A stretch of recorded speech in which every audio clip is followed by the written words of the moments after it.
really hope that crackling is in the old headphones and not in the microphone. Because that would be annoying.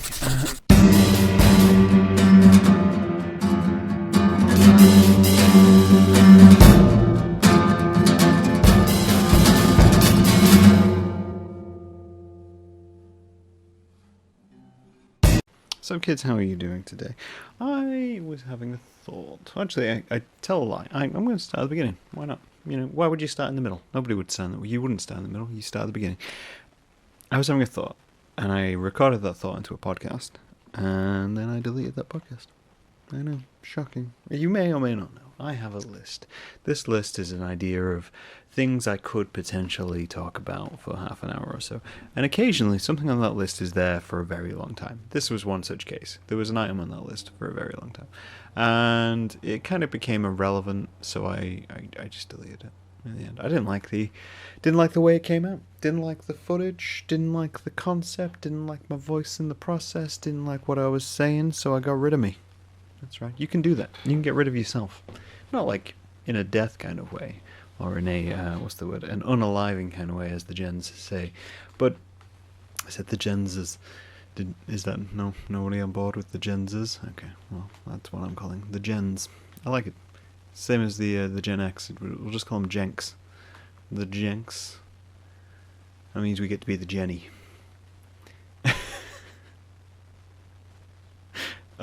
Anyway, what happens after Z? Right, I need to know. Nobody's telling me. I need to know what happens after Gen Z.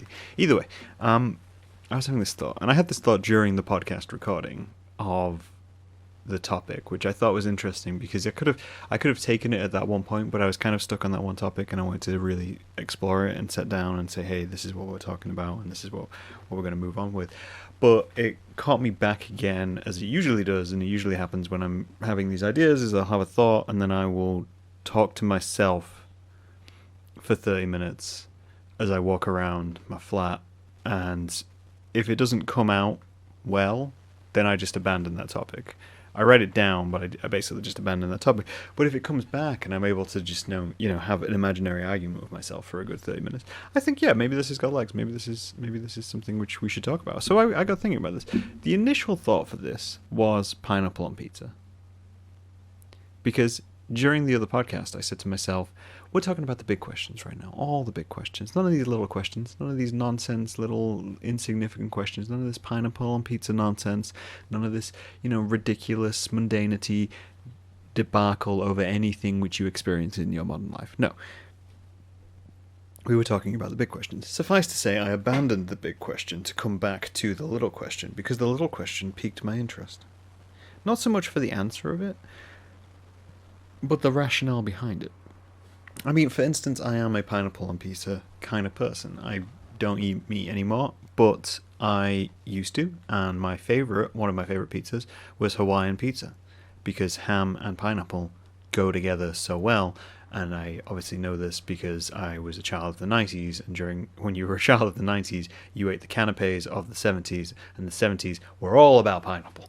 You don't even know. The 70s were nothing but pineapple. Pineapple, wall to wall, house to house, married couple discovering their sexuality to other married couple discovering their sexuality. We've deviated. We've become deviant.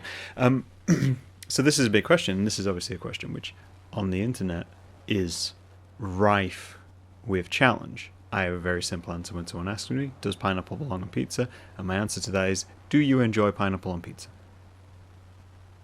That's the answer to that question. If the person is asking you it and they enjoy pineapple on pizza, then that is the answer. If they do not enjoy pineapple on pizza, then that is the answer for them. I'm not about to force it down your throat. I'm not going to jump down and be like, no, you're wrong. You should, jump off a short ledge. None of that, right? But it got me thinking, there's a lot of questions like these. There's a lot of these kind of clickbait questions about the wrong and the right within the world, right? A couple of examples. I mean, New York's rife with it. I've mentioned this before. People have so many opinions on food here. It's like it's in the water. You pick it up, and you're like, no. Instantly, I suddenly have a favorite spot for these, and these. And I'm non-committal of everything, as with many things in my life. Now, what's the best bagel? This came up the other day. What's the best? Who makes the best? Who cares? Are they good bagels? Yes. Is it hard to find a bad bagel? Yes. Same with pizza. It is hard to find bad pizza in New York because all pizza's pretty good to very good. Right? So let's just push that aside. Which way should the loo roll go on the roller? I hate this one. This one's like a pet peeve for me because they're both convenient because they both involve loo roll being on a little stand next to the toilet. Right? Does it go over or does it go? Who cares? Does ketchup go in the fridge? Who cares? I put it in the fridge because I enjoy my sauces cold. I like the tang of having cold ketchup on a chip. But I wasn't always that way. I used to keep ketchup in the cupboard. And then I had some ketchup go off. And that was an eye-opener. I didn't realize ketchup could go off. Mayonnaise, sure, but ketchup? I changed my ways that day. And I sent an apology text to the person who I told that they were wrong. Anyway, how do you pronounce scone or scone? This is a big question. This divides families. This ruins relationships. Do you call it a bap? Is it a balm? Is it a bun? Again, wars have been fought over these things. Well, maybe not wars. Internet wars have been fought over these. Metaphorical wars have been fought over these things. I guarantee some friendships have been ended over these questions. And why, right? I mean, I get it. I'm a very relaxed person. You like what you like. I like what I like. I don't care if you go see Taylor Swift. I don't care if you go see Slipknot. Actually, I care a little bit if you go see Slipknot because I kind of want to see them live. But that's just jealousy, right? That's not anything else. I don't care if you listen to anything or what you listen to. I will also go see those things with you because I don't care. And it's not like I don't care in the sense of I'm not committed to enjoyment. It's just it takes up so much energy, so much pressure, so much thought process to sit and go through these inane conversations. And I can't escape it. And I'm sat thinking, specifically with the Pineapple Please one, because that one comes up quite a lot. I'm sat thinking, why? Right? We have the whole world in our hands. Let's break out a guitar. Got the whole world. Sorry, flashbacks. Anyway, PTSD. Should call it BTSD.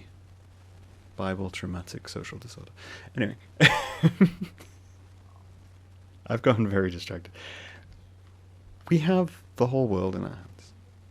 We have everything at our fingertips. We reach out and we touch everything and we say, yes, this is connection to the world and the world around us. I recently saw I've jumped the point. I've jumped the fish. I recently saw an interview with Kevin Smith and someone was asking for him like for the worst films or something and he refused to answer the question. And he said something which I thought was very telling of Kevin Smith's character is and I've noticed it over the years. I recently went to see Late Night with the Devil at the cinema, and afterwards there was a Q&A with the lead actor and Kevin Smith. Not sure why Kevin Smith was interviewing him, but that's not the end of it. And he was just so passionate, and he's always very passionate. I described this to a friend of mine and said, it's an interview with Kevin Smith, which means he's going to talk about the things he likes. That's what he does. He goes out and he says, I fucking love this, man. I love like thinking about this, and the movie, it's graphic, and it's vinyl, and everything like that. I can't do Kevin Smith's voice, so I slipped slightly into the metaphoric marketing manager, which I do when I do my American accent. And it's great. It's, it's all this kind of stuff. And I sat thinking, well, that wasn't always Kevin Smith. Because if you watch Clerks, it's full of things he hates. He wrote the thing.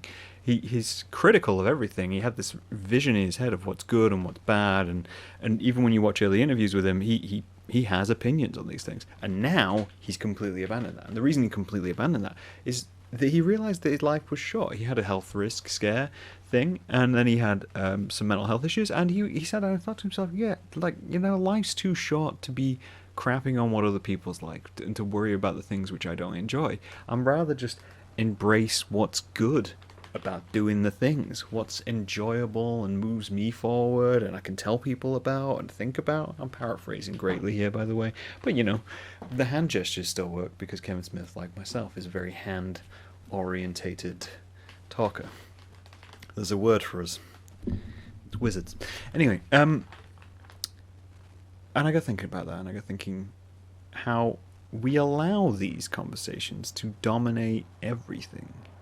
Right? You go in comment feeds, there's always some singular point which has been picked out, some singular point which someone's made a comment and said something, and then someone else will jump on it, tell them they're wrong, and then they'll try to explain why they're wrong, and then they try to convince them, and then they go back and forth, and then some wise ass will come out of nowhere and say, oh hey, don't feed the trolls, this person's a troll. Maybe they're not a troll though. Maybe they're just a very passionate person. Maybe they're just dealing with some stuff in their life. And I got thinking that maybe the reason that we do this, maybe the reason we become so engaged in wanting to correct people or formalize everything is just essentially down to our lack of control within our own lives. And I was specifically thinking of pineapple and pizza and how people become really passionate about it. Some people become like visibly angry within reactions to it. And sure, some of it's played up for the fun of it and the memeability of it, but you think of any internet conversation, this is how it starts. It's I'm doing this. No, that's wrong. You're a fucking idiot. You should blah, blah, blah, blah, blah. And as soon as it reaches you should, you know it's gone too far. You know it's now ad hominem. I think that's the phrase, ad hominem, where you attack the person and not the subject. And you know it's gone too far. And it's embraced so easily, and I think it's because people are looking for outlets. They're looking for outlets where they can be right. It doesn't even matter what they're right or wrong about. Maybe sometimes they don't even want to be right or wrong. They just want to see that they're having a visible impact, whether that's making someone happy or making someone sad or making themselves happy and sad. Because as a society, we have generated a fairly homogenous timeline for ourselves within the Western world. Obviously, there are exceptions to this. There are countries going through some absolutely inhumane stuff right now, including, but limited to Ukraine, Palestine, etc. Now, so from our view, your day-to-day life becomes kind of mundane. You look for conflict. You look for things to get your blood pumping and generate some sort of feedback, right? That's what it becomes about. It becomes about opinion feedback, because you go to your work, you work in a supermarket, grocery store, whatever. You stack shelves, you do the counter, maybe you do the till, maybe you're even happy, maybe you're just chilling with your friends, maybe the people you work with aren't that bad, customers are funny every so often, they come in, maybe you enjoy the whole process.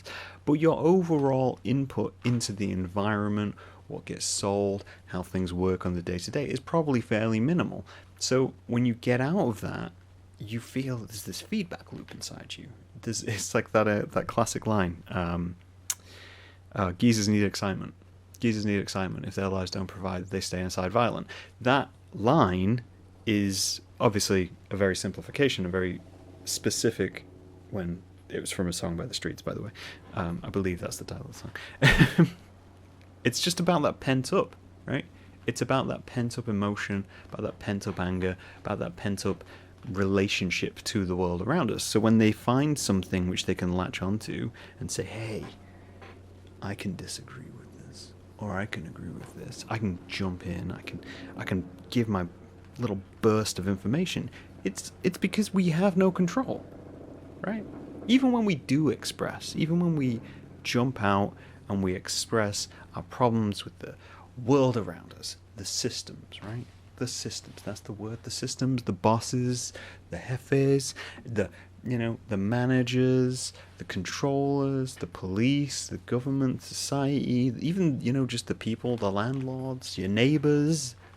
Oftentimes, it feels like you have no impact because there's no direct correlation between what you're doing and what happens next. You can attend a protest, you can attend a march, you can do a sit-in and you can protest and make that opinion known. But does anything change at that split second? Probably not. It might change in a month or two. Recently, I just saw someone got a wage increase because the union went on a strike, and that's great. That's the process at work. You go in, you say, this is bad, we refuse to work until something gets changed if you refuse, blah, blah, blah, blah. And that's impactful change, and I think it's very easy to become frustrated with the process because the process seems so granular, right? It takes drop by drop to turn the mill. That's the phrase, and we don't have that in our day-to-day life. We don't have that level of impact. I think this is why games are so popular, because we gave an outlet. We provided an outlet to the world, which was suddenly like, you push this button, something happens, right? You push this button, something happens. That's all we really want. We want to see the impact and the reaction to what was happening, all in the same motion. And that becomes incredibly important for us. And maybe that's probably why I'm it's not something I really engage with. It's not something I really click, because I've always found coping mechanisms to provide myself with the catharsis I needed. Right? I bypassed it at a very young age and went, you know what? No, none of this really seems fruitful to me. You know, you're sat arguing about football teams, sat arguing about music for a long while. You know, I got into that. I got into the whole, you know, culture war, but it just doesn't really seem to be providing me with anything. But I have this thing which does provide me with catharsis, does provide me with, you know, some level of contact to that aspect of myself. I think people forget that. People forget that there are ways and means around that. I don't think I'm going to solve this, by the way. This is in no way me trying to get arguing on the internet to stop happening. That's a fool's errand. But what this is just me thinking, well, why is it so prevalent? You know? I mean, there's a level of it is the anonymity. That's how they say it. A level of it is that, but there's got to be more to it than that, because you can do that in many ways. You can be anonymous in so many ways, and especially in places. You know, you go from one town to another. You can be whoever you want when you rock up to that place, providing you don't break the law. You can be as weird and wacky and as valuable and confident as you want. It doesn't matter until they learn your name, right? You just a face in the crowd. So you can be anonymous, but online is very specific. It's very focused on opinion of items and what is fact and what is not fact, and the ones and zeros of it, which is incredibly interesting because the internet itself was made for discussion. It was made to allow an abstraction layer between reality and information by allowing these conversations to happen. But the conversations themselves have become, you know, distilled and reduced now to the point where it's like, no, you're wrong, no, you're right, and that conflict comes to the top. It bubbles to the top. Like, I'm not saying as well. Don't take me wrong. I'm not saying that forums and discussions don't exist on the internet. There's some really interesting ones. Recently, one of my videos did very well, and I got some great comments on that. I got some really interesting opinions coming through it, and we had a little chat about it. And you know, there's a little bit back and forth, and I thought that's great. This is what I want from doing this, because every other situation you're in, it's no, this is wrong, this is right, and it's like watching people try to reclaim part of themselves, trying to reclaim that focus of just simplicity. And I think there's a lot of systems which obviously profit from this. There's a lot of systems which take this and try to make things like that. I think politics is probably the best example of this, right? There's so much nuance in politics and so much nuance in the situations of the people in the world and the country, and that politicians boil it down to one-liners. They boil it down to soundbite politics, because then it's yes and no, and the onus is on you to prove that you're right or prove that you're wrong. So if you can't do that because there's a nuance in what you're saying, suddenly they've won. They've been interested. There was a recent debate between some of the political leaders within the UK. By the time this goes out, this will be well and truly over. But they had all the candidates on stage, and only one of them is one who is really running for Parliament, which is Nigel Farage, which everybody knows, even the US knows, because he's the UK Trump. But, you know, kind of more racist, but a little less successful. Maybe that's the way to describe him. Either way. I tell guests they can't disparage people. I'm allowed to disparage people. This is my episode. Anyway, but he was on that, and the opinion poll came out afterwards to say that he won the debate. There was 8 people on that stage, I think. 7 or 8 people on that stage. And someone said he won the debate. The Reform Party won the debate. In reality, what he actually did was he went on the stage and he stuck to the same 3 topics over and over again. And anything else anyone said, he moved it back to the 3 topics, which is popularist political action, right? That's what you do. You take a single line, a single subject. That's also why he was implicit in Brexit, because Brexit was a single question. It was one item of, do you want this or not? There's a huge amount of nuance in there. There was no deal achieved. There was no contract signed. There was no actual vision of what that would look like for the country in any way, shape, or form. And yet they took a referendum to the country to say, would you like to remove yourself from the EU?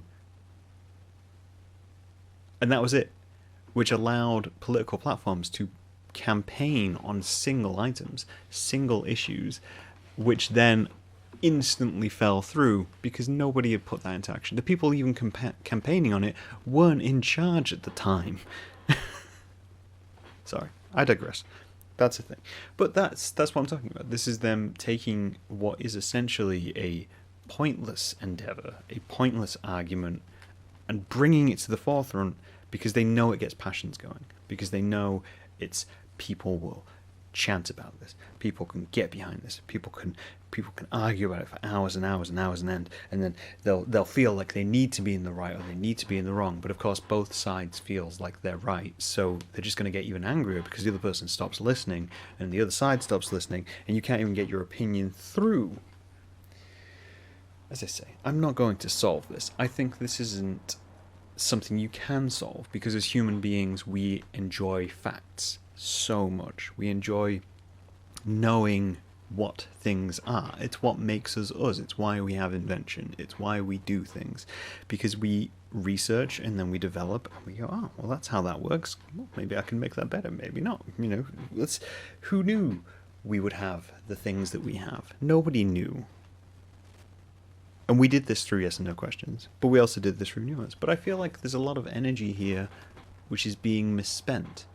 A lot of energy which is being put into frivolity at the sacrifice of just people improving their own lives. Think of all the time that someone spends arguing on the internet, getting into fights about which team is best, which food is best, physical fights. Right? It's about performance. It's about what the actual outcome of the thing was. Does the bagel taste good? Good. Wicked. Move on. Did the team win the game? Good. Wicked. Move on. You know? But they need something with passion.